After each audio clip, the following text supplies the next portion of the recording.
Students, आज हम बात करेंगे नॉर्मलाइजेशन पे। तो आप लोगों ने सुना होगा भाई डीबीएमएस में सब बहुत मोस्ट इम्पॉर्टेंट टॉपिक है हमारा नॉर्मलाइजेशन, नॉर्मल फॉर्म्स में कन्वर्ट किया जाता है।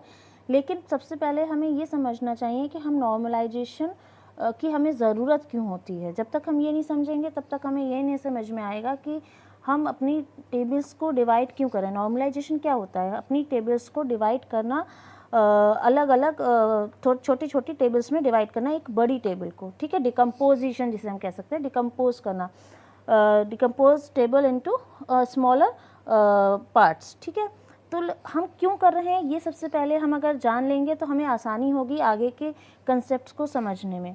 तो प्रॉब्लम क्या होती है, जैसे एक एग्जांपल के तौर पे मैंने देखिए एक स्टूडेंट नाम की, मतलब एसटीयू नाम की एक टेबल बनाई है जिसमें मैंने कुछ ज़्यादा डिटेल्स नहीं है, बस सिंपल सा एक रोल नंबर, फील्ड्स हम ये कह सकते हैं, एट्रीब्यूट्स कह सकते हैं, roll number, name, branch, HOD, ठीक है। तो ये जो आपने देख रहे हैं कि भाई रोल नंबर, जितने रोल नंबर्स दे रखे हैं या नाम दे रखा है, बट यहाँ पे कुछ आपको सिमिलर डेटा मिल रहा होगा, ठीक है। जैसे ये कह सकते हैं ये डेटा है, ये डेटा है, ये सिमिलर टाइप का डेटा है, ठीक। इसको हम क्या कहते हैं? Data redundancy. तो सबसे पहला तो रीज़न यही आ जाता है कि हम अपनी डेटा रिडंडेंसी को दूर करने के लिए नॉर्मलाइजेशन का यूज़ करते हैं अपनी टेबल्स में, ठीक है। डेटा रिडंडेंसी का मतलब एक ही चीज़ को मैं बार बार हर एक में दिखा रही हूँ। भाई अगर मैंने एक ये हर एक में आप जितने स्टूडेंट्स हैं, हर एक का ब्रांच अगर बीसीए है या कोर्स बीसीए, तो उसका एचओडी क्या होगी भाई? सेम वही होगी, 10 तो होंगी नहीं। तो एक ये जो डेटा है वो एक सिंगल टपल में भी तो मैं बता सकती हूँ कि भाई एक लाइन में मैंने लिख दिया, वही स्टोर कर दिया। हर एक में मुझे बताने की कोई ज़रूरत नहीं है, लेकिन यहाँ पे इस टेबल में देखें तो हमें बताया जा रहा है, ठीक, क्योंकि हम इसमें डिटेल्स अपनी नोट डाउन कर रहे हैं। तो ये जो चीज़ है, अच्छा हम इसको हटा भी नहीं सकते क्योंकि मुझे अपना डेटा स्टोर भी करना है। तो ये चीज़ जो बार बार रिपीट की जा रही है वो हम इसमें नहीं चाहते हैं, तो हम इसको डिकम्पोज कर सकते हैं। तो इसलिए हम नॉर्मलाइजेशन का, तो नीड अगर हम कहेंगे कि नॉर्मलाइजेशन की क्या नीड है, तो सबसे पहले ये होती है कि हम डेटा रिडंडेंसी को अपने उससे रिमूव करना चाहते हैं, ठीक। और कुछ प्रॉब्लम्स क्या आती हैं, जैसे फॉर एग्ज़ाम्पल हम बात कर सकते हैं इस पर, जो मेन डिसएडवांटेज है आपका इंसर्शन,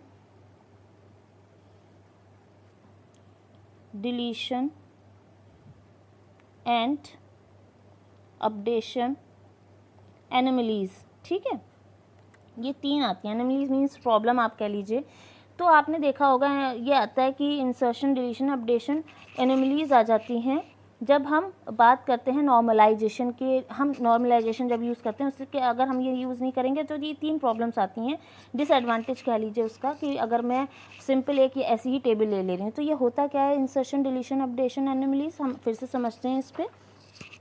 देखिए, इंसर्शन का मतलब कि विदाउट रेफरेंस में कोई अपना डेटा स्टोर नहीं कर सकती। फॉर एग्ज़ाम्पल मुझे किसी आर्ट्स के स्टूडेंट को आर्ट्स ब्रांच का या कोर्स का मुझे एचओडी इसमें इंसर्ट कराना है, लेकिन क्योंकि मेरे पास कोई स्टूडेंट ही नहीं है या मैंने कोई इनरोल नहीं किया यहाँ पे, तो मैं उसे इंसर्ट नहीं कराऊंगी। अब जब वो स्टूडेंट नहीं है तो उसका डेटा भी इंसर्ट नहीं हो पा रहा है, क्योंकि उसके रेफरेंस से ही हम इसे इंसर्ट करा रहे हैं ना।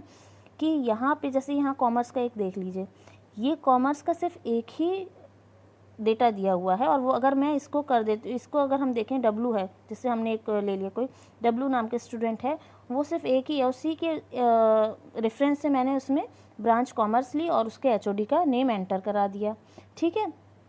तो ये क्या हुआ? Insertion anomaly. और इसी को अगर हम डिलीशन एनोमली समझेंगे, कैसे होता है कि जैसे अगर मैंने यही एक सिंगल मेरा डेटा, इसमें जो मेरे पास टेबल है, जो मेरे पास डेटा है, उसमें एक ही दिया हुआ है स्टूडेंट जिसमें ये डेटा रिकॉर्ड है, मतलब कॉमर्स का एक ये एचओडी जो है क्यूआर, ये डेटा जो है सिर्फ एक ही टपल में दिया हुआ है या एक रो में दिया हुआ है। अगर मैंने इस टपल को डिलीट कर दिया या मैंने इस स्टूडेंट का मुझे नाम डिलीट करना है, तो साथ में ये डेटा भी डिलीट हो जाएगा, जो कि मैं नहीं चाहती हूँ डिलीट करना, ठीक है।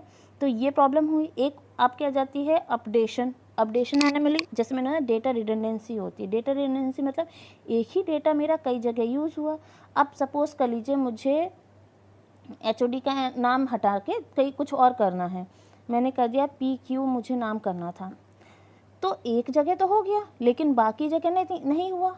जो काम एक जगह करने से मुझे सारी जगह चेंज हो जाना चाहिए था, लेकिन क्या हुआ, यहाँ पे मैंने चेंज कर दिया, बट यहाँ पे ये चीज़ें चेंज नहीं हुई, तो अपडेशन जो है एक जगह हुआ, बाकी जगह नहीं। तो आपको ये कन्फ्यूज़न हो जाएगा भाई कि डेटा आपका इनकन्सिस्टेंट हुआ, डेटा एक्यूरेट नहीं है, एक जगह PQ है, बाकी जगह दूसरा डेटा पड़ा है। तो ये जो 3 चीज़ें हमारी आ जाती हैं, एनोमलीज आती हैं, insertion, deletion and updation anomalies, तो उसको दूर करने के लिए हमने क्या करा कि ये जो डेटा रिडंडेंसी हो रही है उसको दूर करने के लिए हमने नॉर्मलाइजेशन का यूज़ किया। ठीक, तो नॉर्मलाइजेशन के लिए फिर हम कुछ फॉर्म्स होती हैं, 1 बाय 1 हम देखते हैं, जैसे 1 NF, first normal form, second NF, third NF, ठीक, फिर BC NF।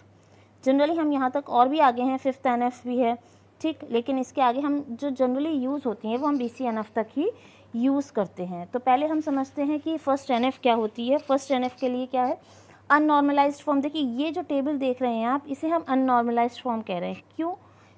क्योंकि आपका एक मल्टीपल वैल्यूज़ हैं एक ही टपल में। देखिए एक रोल नंबर है हमारा 001, रिचा नाम के स्टूडेंट है, नेम क्या है रिचा, और सब्जेक्ट्स में क्या दिए हैं, 2 सब्जेक्ट्स दिए हैं, OS एंड DBMS। ठीक है, तो ये नॉर्मलाइज्ड फॉर्म में नहीं कही जाएगी टेबल, तो नॉर्मलाइज्ड फॉर्म, अननॉर्मलाइज्ड फॉर्म है ये। इसके लिए हम क्या करेंगे, फर्स्ट NF क्या कहता है, a relation is said to be in first NF when each and every attributes of each tuple are having atomic value। ठीक, मतलब हमें फर्स्ट NF में क्या कह रहा है, वो तभी फर्स्ट NF में होगा जब हर एट्रीब्यूट, आपका हर एट्रीब्यूट हर टपल का एक ही सिंगल वैल्यू होल्ड करेगा। मतलब जैसे ये अभी आपने देखा, एक मैंने टेबल जो ली थी, इसमें सब्जेक्ट्स में बाकी तो ये सिंगल वैल्यूज़ होल्ड कर रहे थे, 001 और रिचा, लेकिन यहाँ पे क्या था, ये वाला एट्रीब्यूट्स मल्टीपल वैल्यूज़ को होल्ड कर रहा था। तो हमने कहा कि नहीं, हमारा जो है सिंगल में आना चाहिए। तो 001 रिचा वैस, हमने इसको कैसे नॉर्मलाइज्ड फॉर्म में कर लिया फर्स्ट NF में कि भाई 001 रिचा DBMS में दें, अब सब्जेक्ट्स को अलग अलग टपल्स में स्टोर कर लिया। तो ये क्या हुआ मेरा फर्स्ट NF। तो सबसे पहली चीज़ कि हमें फर्स्ट NF में जाना है, हम डायरेक्टली किसी भी फॉर्म पे नहीं जा सकते। ठीक है, पहले मुझे सबसे पहले, अगर मैं नॉर्मलाइजेशन अप्लाई कर रही हूँ अपने रिलेशनल स्कीमा पर, तो पहले मुझे फर्स्ट NF में अपनी टेबल्स को करना पड़ेगा या रिलेशन को करना पड़ेगा, then second NF, third NF and BC NF में। ठीक है, तो सबसे पहले हमने ये समझा कि फर्स्ट NF क्या होता है। नेक्स्ट में मैं आपको सेकेंड NF, नेक्स्ट वीडियो में आपको सेकेंड NF के बारे में बताऊँगी। ठीक है, थैंक यू।